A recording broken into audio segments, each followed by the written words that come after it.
So the latest episode of Star Trek Lower Deck Season 5 recently dropped, the episode being Episode 3, The Best Exotic Nanite Hotel. So I'm going to be reviewing it, talking what I think of it and all that.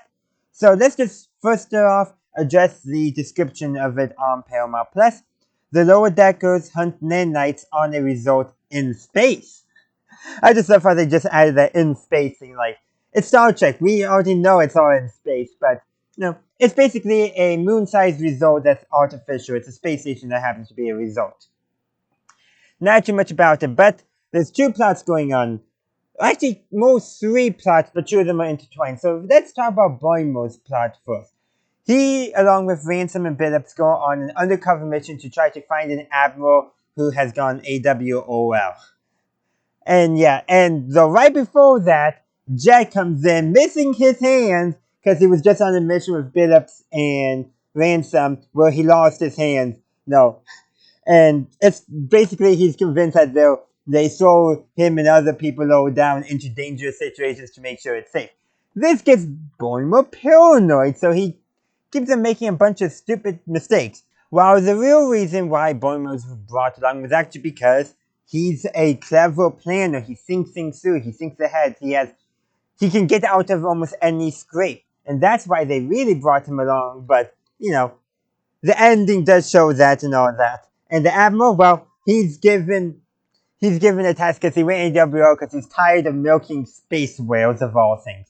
Why Starfleet needs that done, I don't know, but apparently that's the thing. But Boimler comes up with a solution that also makes the Admiral happy too. Gives him something to do, which connects up to the main plot.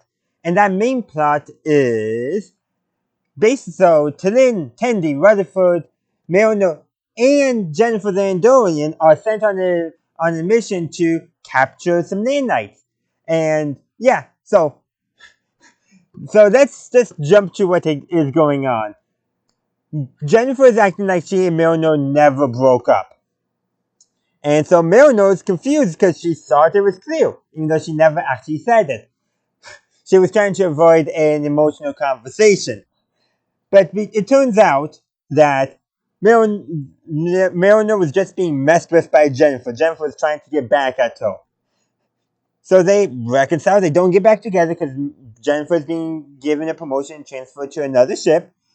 But apparently, this is Jennifer's healthiest breakup. And it's not that healthy. So that's saying something, I think. But it's just hilarious how both of them just did not handle the breakup in an emotionally mature way. Milner just ghosted, and Jennifer had the first opportunity decided to get back. Yeah, I can see why they initially got together though. Probably better for both of them that they broke up, but somehow this has been probably both of those healthiest breakup. Which, I don't know what that has to say about them, but it definitely says something. But they hunted nanites though. Granted, both of them, basically trying to mess with each other, for that bad term, or get things over with, makes the situation worse.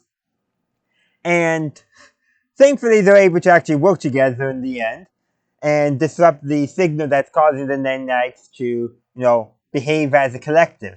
Thankfully, it's not Borg related.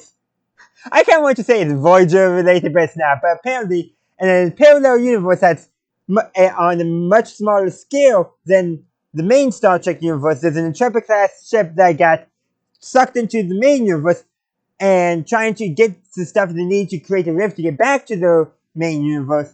They create a nanite swarm. And apparently they've been in a month of hell. And I forget it probably was Milner who said, just a month? Because there was an episode, a two-part episode of Star Trek Voyager called Year of Hell, which was undone with time travel.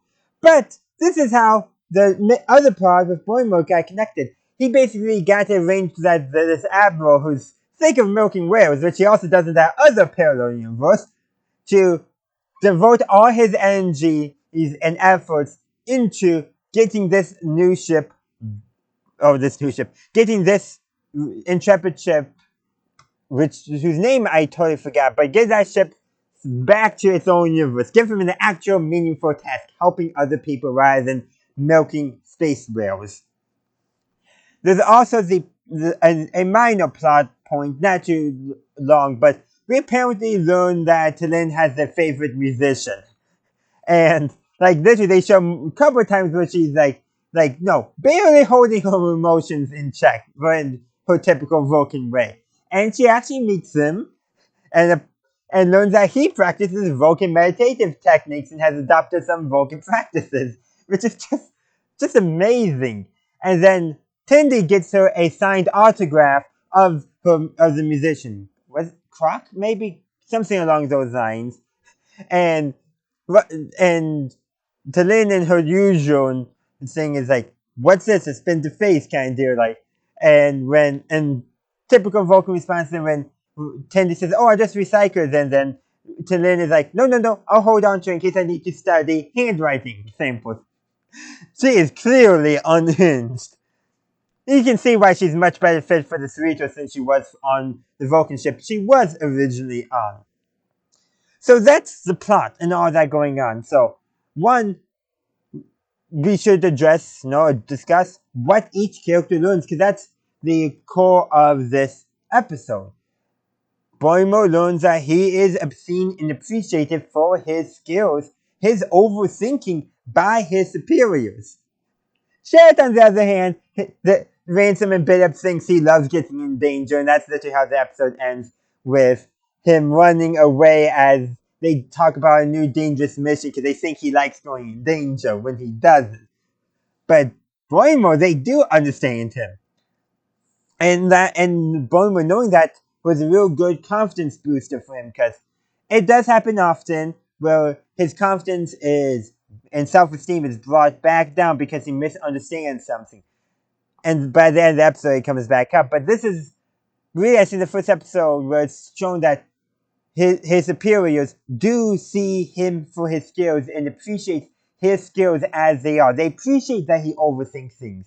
They appreciate that he's very good at getting out of sticky situations. They appreciate that from him. Rutherford and Tendi, not too much going on with their characters.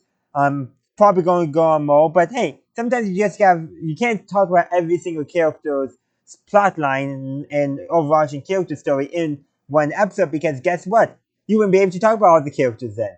Talin doesn't get much character development, but learning more that she does have interests beyond logic is definitely something that did not expect, but it does show how she's basically the Milner equivalent of a Vulcan.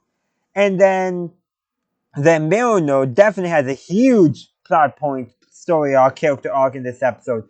Basically, she, along with Jennifer, learned that maybe in order to helpfully break up, they need to actually discuss things instead of burying things and walking away trying to avoid the emotionally hard conversation.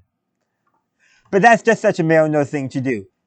Though, I think it's good that they did have the conversation for both their characters, but especially for Milner, because she's our main character.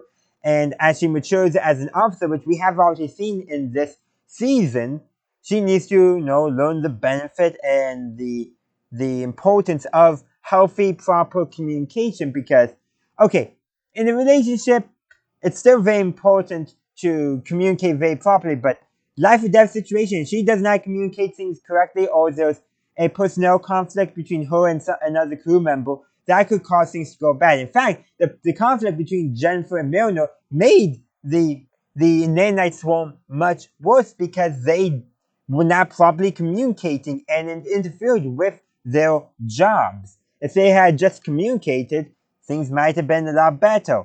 They both messed up and both learned the important lesson that hopefully both take away and grow from it. I think Milner will, because we'll probably see her again. If we see Jennifer again, I'll be surprised, but I wouldn't object. But that's all I got for today. I would love to hear your thoughts on the best exotic Nanite hotel in the comment section down below.